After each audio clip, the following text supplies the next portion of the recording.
Mies van der Rohe was exhibited probably 8 times at the Museum of Modern Art, but Saarinen never was.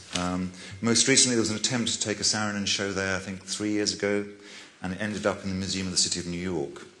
And one could say this is as much to do with the kind of long legacy of Philip Johnson and his undying lack of enthusiasm for Saarinen as anything to reflect Saarinen's own talents. He was a man who died sadly very young, just 50, and perhaps he knew that his life was going to be cut short, one can speculate, in that his architecture went through an extraordinary range of ideas. It went from almost Miesian work for General Motors to the famous Black Rock, CBS's headquarters in Manhattan, which was another take on the skyscraper, to the final work, the TWA terminal at JFK.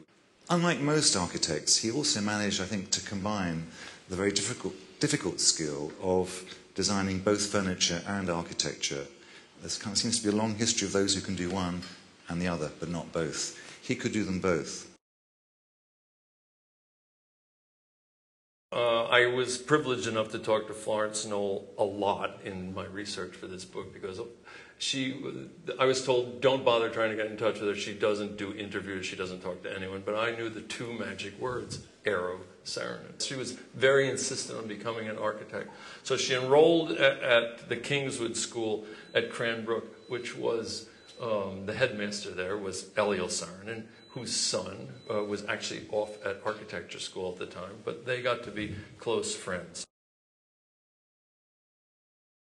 He met another faculty member, actually named Charles Eames, and they became immediate fast friends. Eliel realized the creative juices that flowed between these 2 guys and used them to do interior work, to do furniture, most furniture designs, on a number of projects. But the significant moment for Charlie and Eero together, and for arguably modern design, was when they entered the organic design home furnishings competition that the Museum of Modern Art put on in 1941.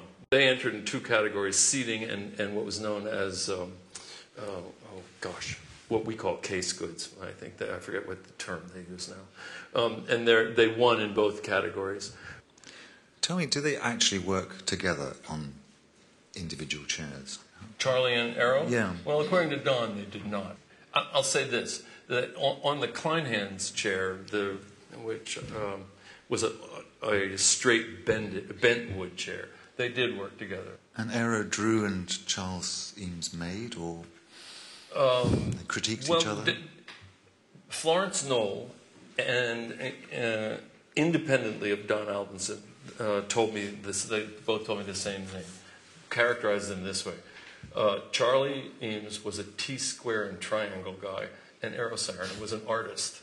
So.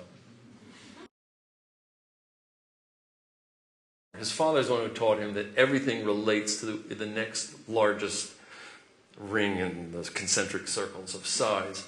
The chair relates to the room, which relates to the house, which relates to the neighborhood, which relates, and on and on and on and on.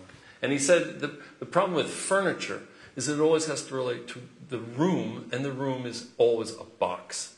He said he considered the ideal solution of the relationship of this to the room to be a sculptural one.